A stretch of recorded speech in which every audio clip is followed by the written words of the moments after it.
Alright, so this is the much anticipated part 2 of our engine build, and as you can see here, our brand spanking new 22R, well almost new 22RE platform engine is wrapped in plastic, and we're going to go ahead and unwrap that and see what we got. I know it's been a while since the last video. I just started a new job and I've had no time to do a part 2. And look how shiny those cylinders are. And installed, we've got our high compression pistons that we've been waiting for. As you can see, these are, you can look up that model number, and that actually means 94 millimeters, so this is oversized to about as far as you can go.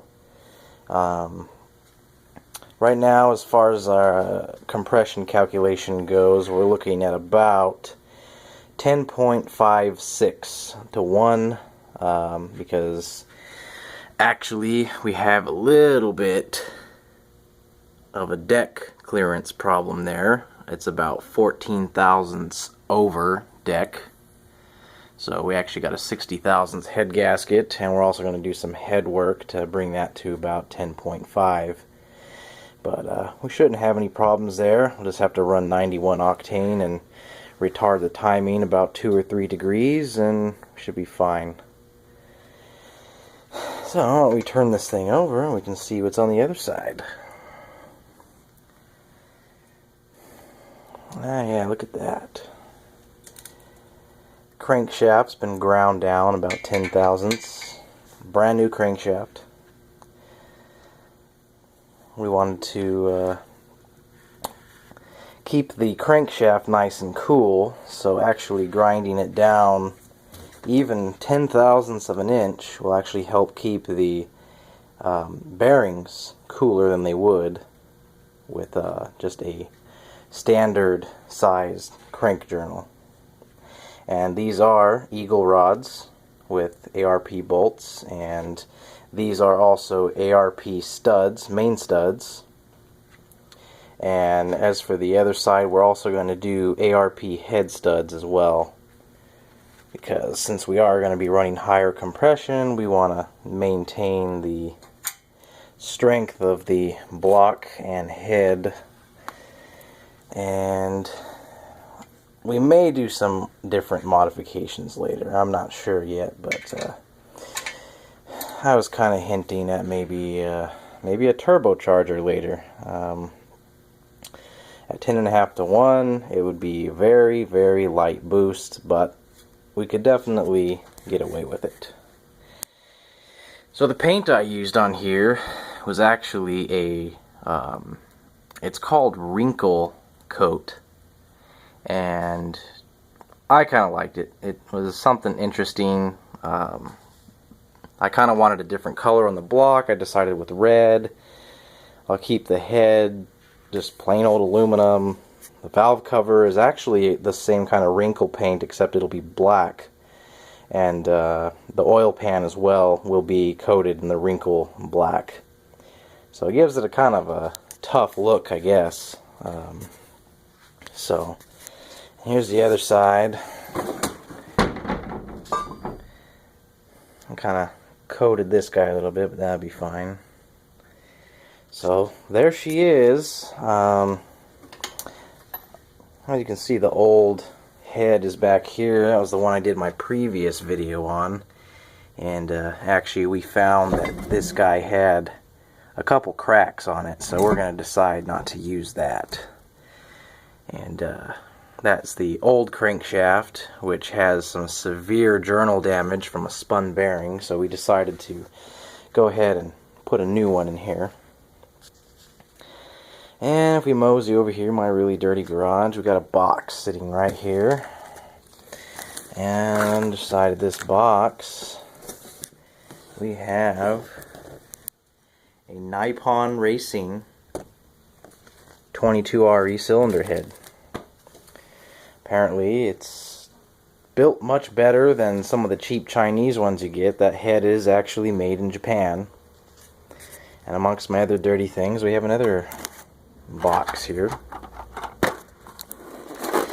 And I know someone was asking me about what type of springs these were, and these springs are actually for a Volkswagen engine, and the seat pressure for these is 100 pounds at 1.6 inches, so 40 pounds more than the stock 22RE springs.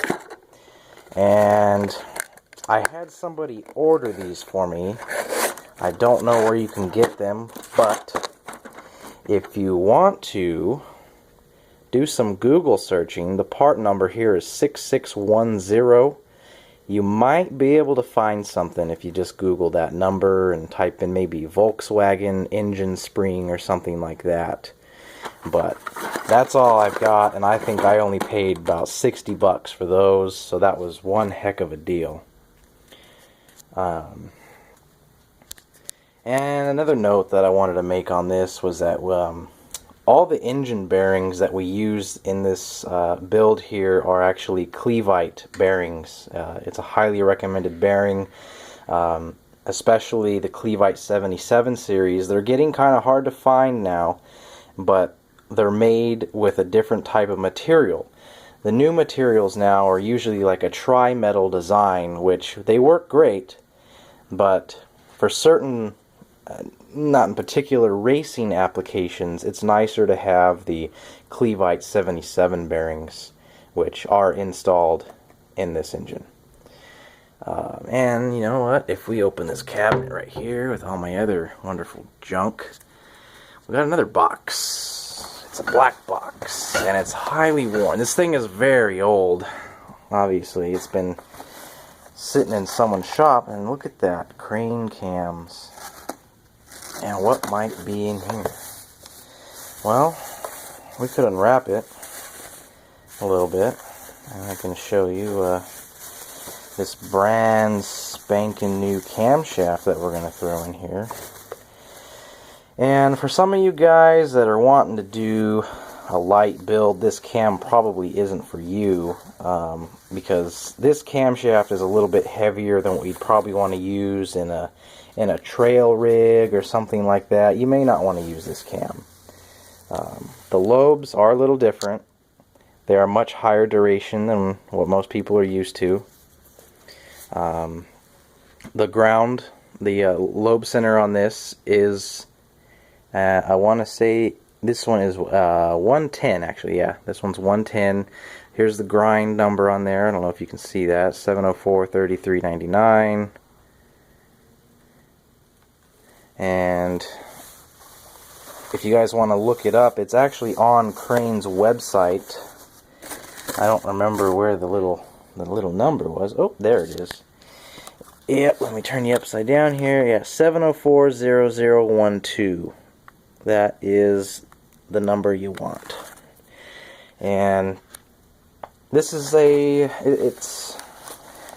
it's a good mild cam, maybe not mild, I'd say it's a pretty moderate cam. It's a step before you're starting to get into really high RPM stuff, and that cam is supposedly rated from 2,000 RPM, or actually 1,800 RPMs to about 5,500, and the next step up would be 2,000 to 6,000, which I don't really need that, considering this is still going to be my daily driver. So that's pretty much all I've got, and this is my workbench as of now. As you can see, I've had no time to clean up anything, so maybe the next video I make I'll have all this cleaned up, and actually the next video I make might have to do with something else. Now you can see here I've got some things going on, some brass, and I'm actually thinking about getting on top of this video making stuff and actually doing some videos of homemaking stuff, I suppose. Manly homemaking is what I'm thinking about calling the channel. You can see we've got our tumbler to tumble our brass in, which I'm going to do right now after I close out this video, but I'd like to do some other stuff, like even gardening perhaps, or cleaning up the house in a jiffy before the wife gets home, you know, maybe stuff like that. And there's my toolbox, of course, messy, and I'll be getting all this stuff cleaned up because I've had no time to do anything, and now that I have some time and I'm back from training, and I'll be getting this garage cleaned up so we can do a lot more videos and have a lot more fun, I suppose. So I am signing out now, and see you guys next time.